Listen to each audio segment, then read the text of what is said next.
Hey guys, remember how Mulan was supposed to come out months ago? Well, that is when I made this video. I filmed this, I think, in February. I still have red hair. You can tell time has passed because I'm all natural again. I hope you enjoyed the video. I hope you love making fun of Mulan 2 along with me. Let me know if you want more of these videos in the future, and I really hope you're doing okay, guys. I know quarantine has lasted a long time. I'm going a little stir crazy too, so if there's any way we can help, just let us know in the comments. And for now, enjoy Mulan 2! How could you possibly? It's so bad! So bad. What's a girl to do after she breaks boundaries and saves an entire nation? Well, get married, of course. In the straight-to-video sequel to the classic Disney film Mulan, Mulan 2 takes audiences on a new adventure, where Mulan, Shang, their friends Yao, Chien-Po and Ling must escort 3 princesses to their respective weddings, which have been arranged without them ever meeting the princes. While the OG film boasted beautiful animation and challenged gender norms, this sequel is a horse of an entirely different color, in which our fellow warriors didn't grow at all, and our girl goes from warrior woman to basic. I'm Kris Carr, and for today's nostalgia trip, I want to talk to you about Mulan 2. Before we move as swift as a coursing river, I want to give a shout out to all of our amazing donors on Patreon, especially our super nerd sponsor of the day, Devin Elliott. Thanks to these heroes, my Disney Plus subscription was actually a good business purchase. And you guys are helping our team of 4 stay afloat in the age of the adpocalypse. If you want to pitch in, head on over to our Patreon page and see if a donation tier works for you. We'll thank you with shoutouts, patches, behind-the-scenes looks, and more. If you'd rather just treat yourself to something nice with your hard-earned coin, then you can always click our affiliate link in the description to TeePublic. They have all the shirts for all the fandoms. On to Mulan 2. Let me first say that I am a huge Disney apologist. I adore pretty much all things Disney. I genuinely think Lion King 1.5 is genius. Y'all know I'm obsessed with the Aladdin series and its sequels from my other videos. But try as hard as I might, I cannot forgive how this movie did Mulan dirty. Let me walk you through my disappointment. We kick things off with Mushu living it up amongst the Guardians and House of Fa spirits. After all, our dude did help Mulan become the hero of China and defeat the Huns. Mushu is loving his new position of status after having been the gong ringer for the past 500 years. This opening straight away lets us know we're gonna have a very different film in both tone and style. The spirits line up like steers for Mushu, giving us a much more goofy, cartoony bit that we'll see echoed throughout the movie. This is less Disney film and more One Saturday Morning. If Mushu sounds a little off to you, that's because that is not Eddie Murphy. Hey, how you doing up there, man? Thanks for the intro. Essentially, every other voice talent returned for the sequel, but unfortunately, Murphy's contract with Shrek kept him from reprising the slick little dragon. Some people take issue with his sound-alike, Mark Mosley, because Mark's a white dude. Mark has been the go-to guy to replace Murphy in almost all IP though, including Shrek. Heck, you'll hear him in Kingdom Hearts. Mushu. They don't mind. Ain't that right? Are the optics of this great? No. Is he a really solid Eddie Murphy impersonator? Yeah, he earned those mouse bucks. But already under the 2-minute mark, we're getting some controversy in this film.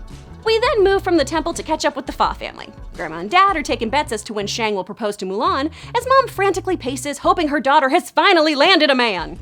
Mulan, meanwhile, is out in the field doing her chores and practicing her moves. She's become an inspiration to the girls of the village, and these young ladies, whose design makes them all look like those nightmare animatronic dolls that live in It's a Small World, insist that Mulan teaches them how to be warriors. This first song is so incredibly disappointing.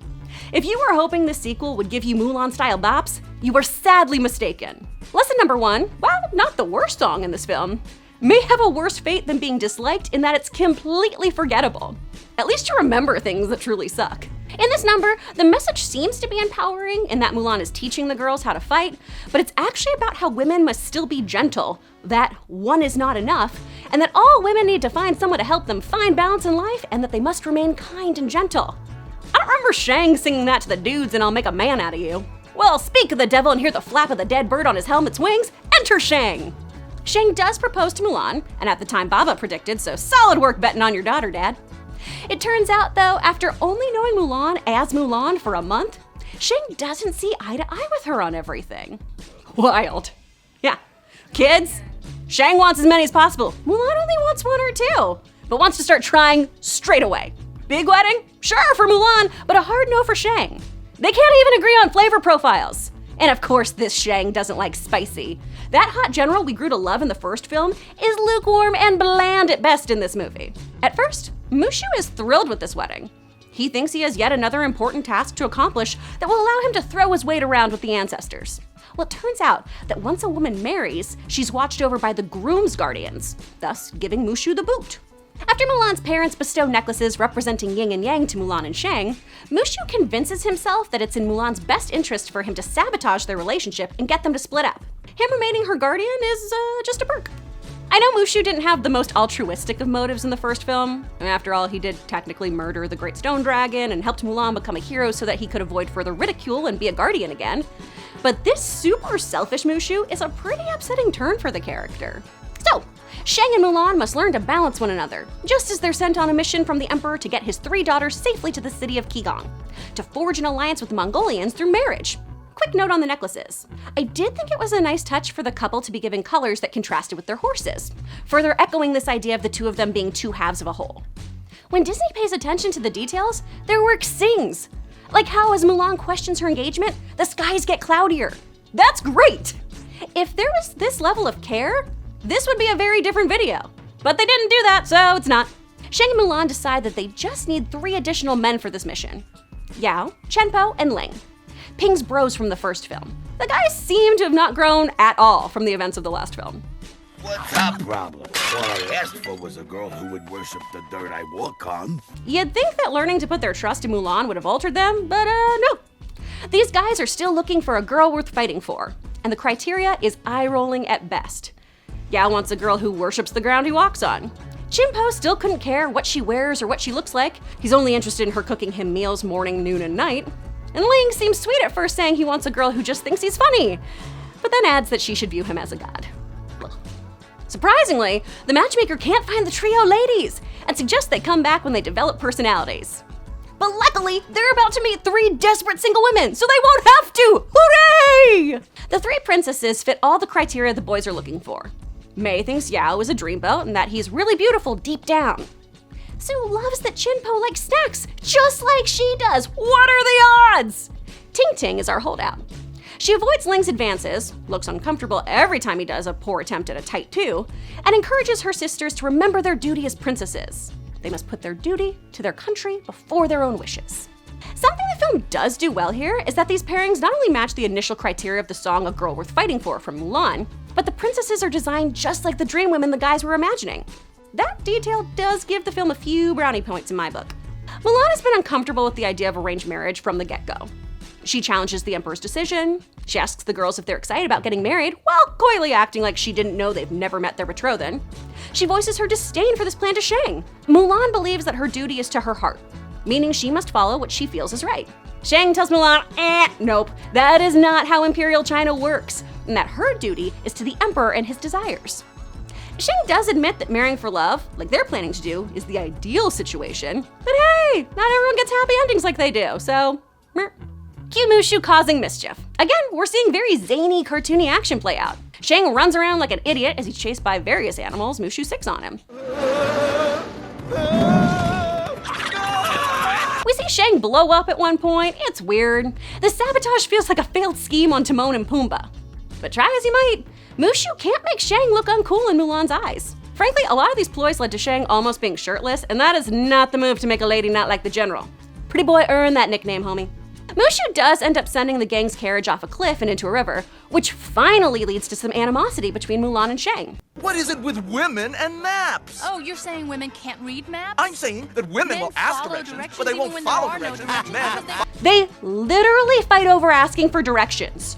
Are you kidding me, you guys? I wanted you to be together, and you do this? Is it because Mulan is pink now? Shang, throw that hair up in a bun, it's fine, dude. They make up, which Mushu of course can't let stand. He doubles down, whispering cruel nothings into Shang's ears while he sleeps to make him subconsciously believe Mulan is against him. He then constructs pumpkin puppets, imitates Mulan, and makes Shang believe she's talking smack about him. General.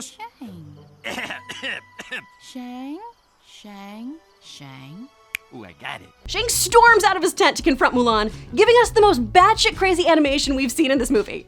What is that? Who drew this? It's so horrible. He just looks crazy and he's just like...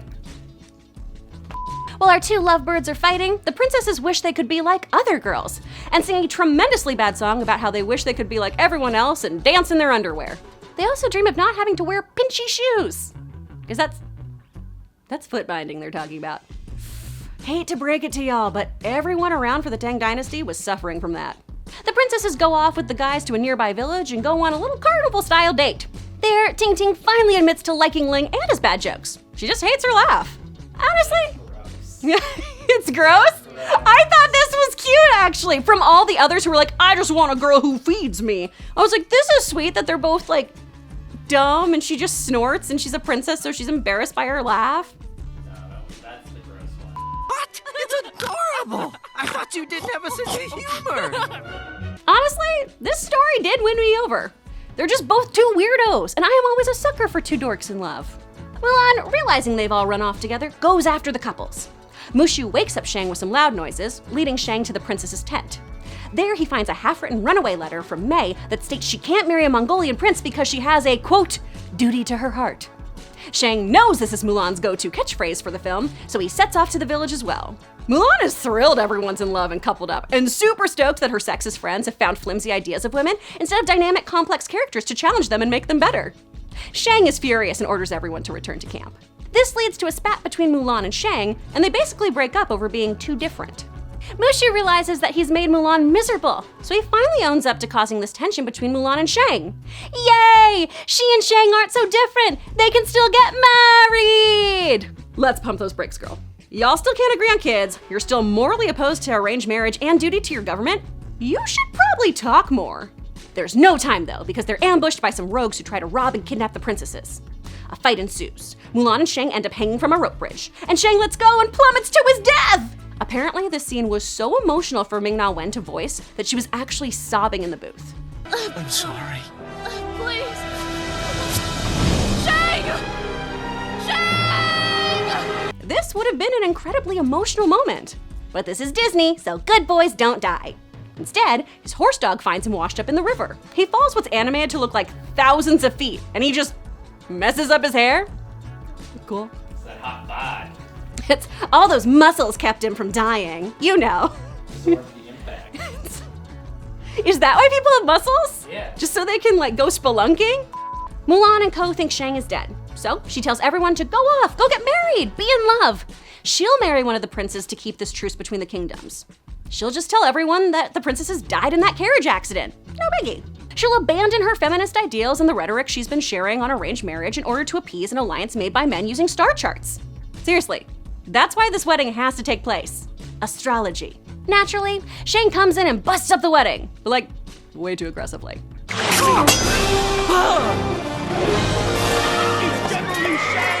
Mulan was willingly marrying this kid, and Shang chucks a throwing star into the ceremony. I feel like Shang really expresses a lot of anger issues in this film and should really address them. Shang's "no, I'ma marry her" move doesn't seem to catch on with everyone else, so Mushu pretends to be the Great Golden Dragon of Unity to address the crowd. Oh, the Great Golden Dragon of Unity is mentioned once by the matchmaker at the beginning of the film, and then like 4 times right before this wedding ceremony to give us all a MacGuffin and out of this terrible, terrible plot.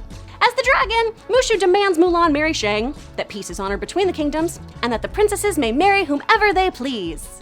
So Mulan marries Shang, who knows all about Mushu now, because you can't keep secrets from your husband. And Shang combines their ancestral homes so Mushu can keep his job. Mulan asks, can you do that? Which honestly feels like the white writers asking, can we do this? And them being like, we already got so much wrong, why not this? We don't even know how fireworks work. Fireworks, in a movie about China, where the last movie's climax heavily involved fireworks. So everyone ends up coupled and happy. And that's the issue here. You can go off on a great adventure, you can follow your heart, as long as that still leads you down the aisle. Women should meet the standards of men and stay with ones who are even controlling and not on the same page as them, because he's a catch for existing. Mulan has to apologize first, be gentle before being strong, and needs to be rescued in this film. How they got this powerhouse cast to commit to this sloppy and outdated project is beyond me. For the one step Mulan took Disney forward, the sequel took them 5 steps back. Of course, this is just how I felt about the sequel. Am I way off base? Let me know if you're a fan of Mulan 2 or if you think it's just the worst in the comments below.